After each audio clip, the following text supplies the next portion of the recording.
سورہ مزمل کا ترجمہ۔ اے چادر اوڑھنے والے، آپ رات کو نماز میں قیام کریں مگر تھوڑی دیر کے لیے، آدھی رات یا اس سے کچھ کم کر لیں یا اس سے کچھ زیادہ کر لیں، اور قرآن خوب ٹھہر ٹھہر کر پڑھا کریں۔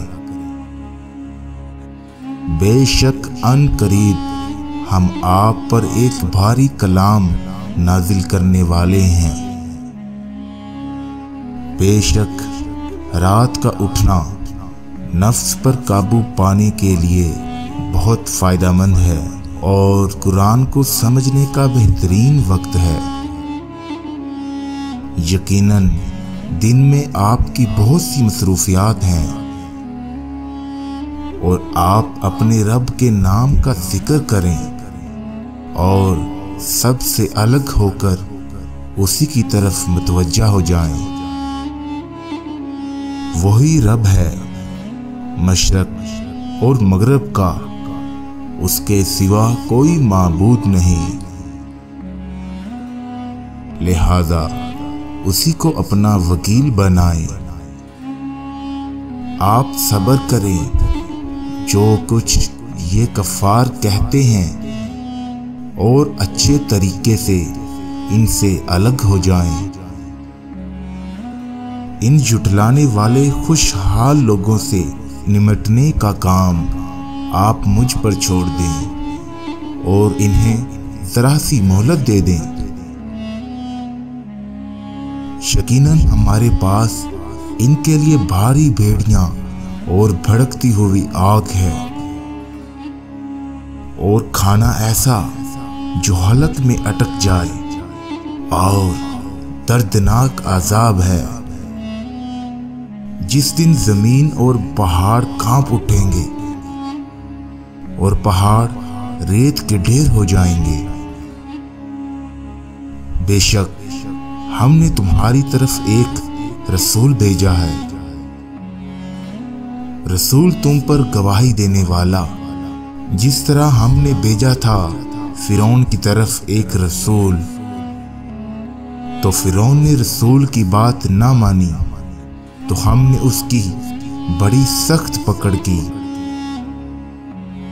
اور اگر تم بھی کفر کرتے رہے تو کیسے بچو گے اس خوفناک دن سے جو بچوں کو بوڑھا کر دے گا، جس دن آسمان پھٹ جائے گا۔ یہ ہے اللہ کا وعدہ جو پورا ہو کر ہی رہے گا۔ یقیناً یہ قرآن تو ایک نصیحت ہے۔ اب جس کا جی چاہے اپنے رب کا راستہ اختیار کر لے۔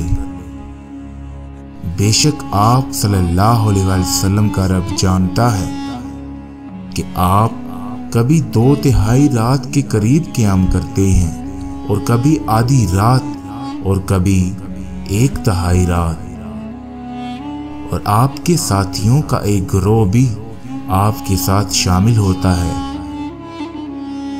اللہ ہی کو صحیح اندازہ ہے رات اور دن کا۔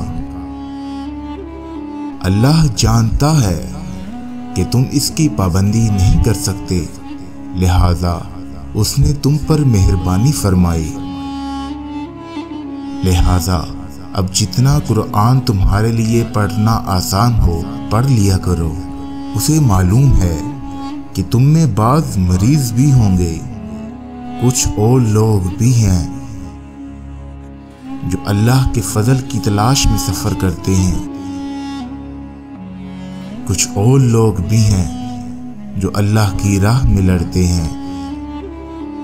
سو تم آسانی سے جتنا قرآن پڑھ سکو پڑھ لیا کرو، نماز قائم کرو اور زکوٰۃ دو، اور اللہ کو قرض حسنہ دو۔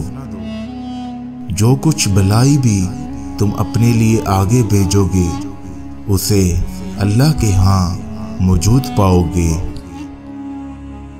اسے بہتر اور اجر میں بہت زیادہ پاؤ گے، اور اللہ سے استغفار کرو، یقیناً اللہ بخشنے والا بڑا ہی مہربان ہے۔